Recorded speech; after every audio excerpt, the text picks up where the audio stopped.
नमस्कार, बिहार मिथिला न्यूज में आपका स्वागत है। मैं मनोज।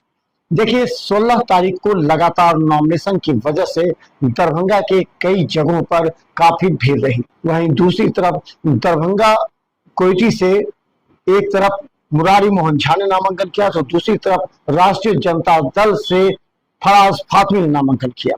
वहीं हम बता दें कि दरभंगा के कई क्षेत्रों में लोगों ने नामांकन के लिए अपने अपने पर्चे दाखिल किए, जिसमें फराज फातमी, मुरारी मोहन झा, बहादुरपुर विधानसभा से मदन सैनी भी नामांकन किया। बहादुरपुर विधानसभा से ही 17 तारीख को भोला यादव नामांकन करेंगे। मैं बता दें कि नफीस वाला रिंकू ने जो 16 अक्टूबर को ही दरभंगा शहरी विधानसभा से नामांकन पत्र दाखिल किया है। इसके अलावा हम बता दें कि जन स्वराज पार्टी के पूर्व IPS अधिकारी IG RK मिश्रा ने आज बड़े शांति, गंभीर और मौन के साथ दरभंगा के टावर पहुंचे।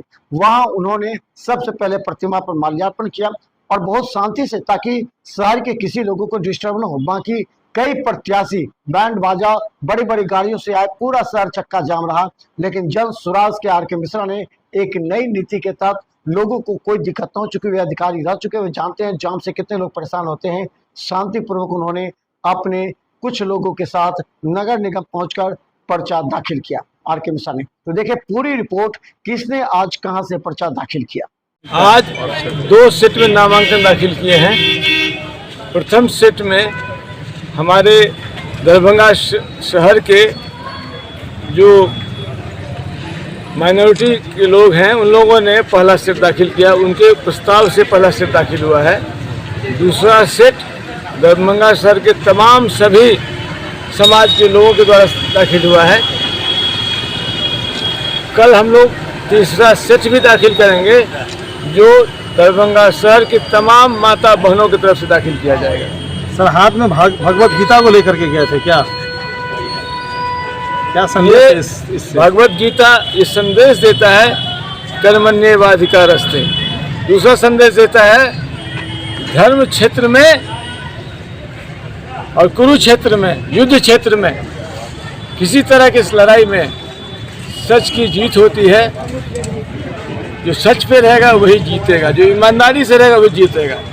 जो बेईमान होगा, जो भ्रष्टाचारी होगा, जो व्यभिचारी होगा, जैसे कि कुरुक्षेत्र के युद्ध में कौरव पांडव में जो अंतर था, वही अंतर आज के इस युद्ध में है। बिहार की बदहाली से रोकने के लिए, बिहार की बदहाली को, बिहार में बदलाव के लिए जन स्वराज का जो नारा है, उसी बात की आज चर्चा होगी। इसीलिए हमने इस NDA के प्रत्याशी के रूप में भारतीय जनता पार्टी के चुनाव चिन्ह पर लड़ने हेतु जिस प्रकार 2020 में हमारे संपूर्ण केंद्रीय नेतृत्व आदरणीय मोदी जी, JP नड्डा जी, अमित शाह जी, धर्मेंद्र प्रधान जी, सभी ने मुझ पर भरोसा जताया, भूपेंद्र यादव जी, और पुनः 2025 के चुनाव में पुनः केंद्रीय नेतृत्व ने मुझ पर विश्वास जताया और बिहार प्रदेश के शीर्ष नेतृत्व ने जो मुझ पर भरोसा किया है, और मैं निश्चित रूप से विश्वास दिलाना चाहता हूं कि केवटी विधानसभा, वहां की जो जनता जिनके आशीर्वाद से मैं 2020 में उनके आशीर्वाद से सदन गया, और पूरे बिहार में यह पहला रिजल्ट केवटी विधानसभा का था। और मैं उस जनता को विश्वास दिलाता हूं कि हमारे केवटी के जो महान जनता है, जितने वहां के पंचायती स्तर के जनप्रतिनिधिगण हैं, उनको मैं विश्वास दिलाता हूं, जिस प्रकार मैंने पिछले 5 साल लगे बहादुरपुर विधानसभा क्षेत्र से, और इसके बाद हम लोग पोलो मैदान में, स्टेडियम में सभा भी होगी, जिसमें माननीय मुख्यमंत्री आदरणीय श्री नीतीश कुमार जी भी आ रहे हैं, और जनता दल यू के राष्ट्रीय कार्यकारी अध्यक्ष श्री संजय झा जी आ रहे हैं, और भारतीय जनता पार्टी के प्रदेश अध्यक्ष श्री दिलीप जायसवाल जी आ रहे हैं और दरभंगा के हमारे माननीय सांसद हैं, माननीय मंत्रीगण, माननीय विधायकगण और बहादुरपुर एवं अन्य सभी जो हमारे चाहने वाले लोग हैं वो सभी लोग आज उपस्थित हैं। हम सब लोगों को धन्यवाद करते हैं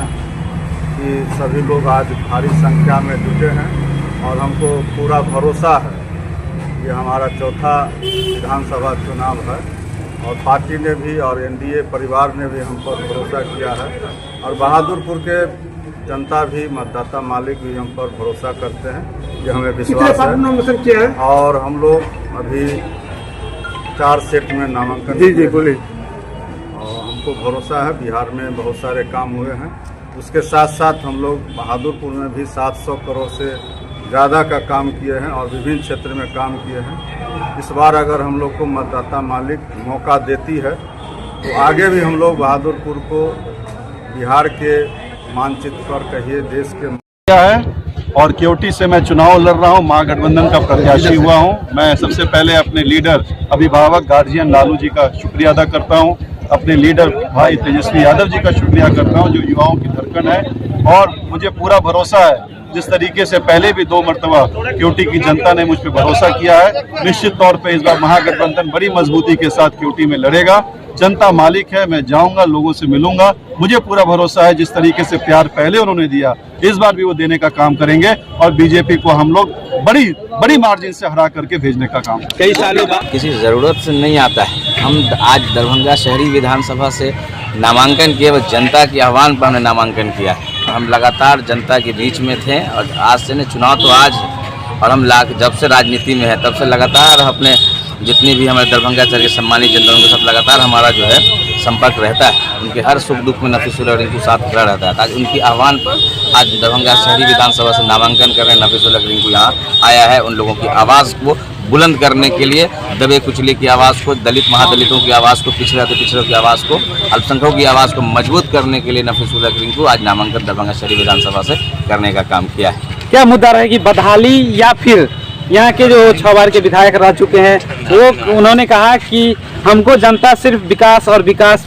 सिर्फ विकास पे वोट करेगी, तो क्या लग रहा है आपको? आज जो भी आप विधायक जी की बात कह रहे हैं, आप देखिए शहर की क्या स्थिति है। हम तो खुद पार्षद हैं 15-20 सालों से।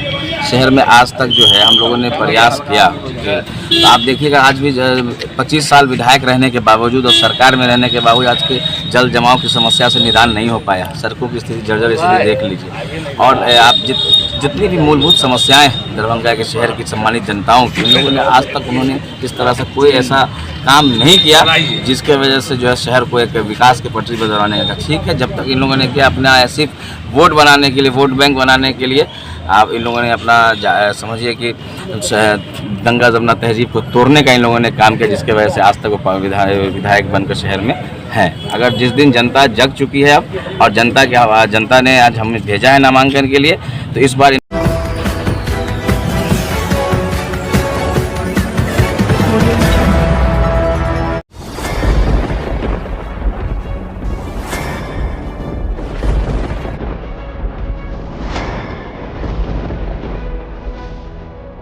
हम जीविका के CRP 10 साल 12 साल से एको गो पाई ना हमरा के दरमाहा घरे घरे संदेश देता है कि या प्रशासनिक अधिकारी सही तरह से एक्टिव नहीं है या फिर नीतीश सरकार कंट्रोल नहीं कर पा रही है। ये सरकार में कमी है जो सर, सरकार जो कंट्रोल नहीं कर पाती है सर, बाकी जो भी है सब एक ही तरह। मनोज बाबू, आप फटे दूध से छाली निकालने वाले लोग हैं, ब्रेकिंग न्यूज के मास्टर हैं। गरीब का ये सब गरीब का है ही नहीं, शासन सत्ताकार आदमी है, ये सब बर्बाद कर दिया बिहार को। निश्चित तौर पर केंद्र में भी हमारी सरकार होती है, बिहार में भी हमारी सरकार होती है, तो पलटू राम में फिर पलट जाते हैं।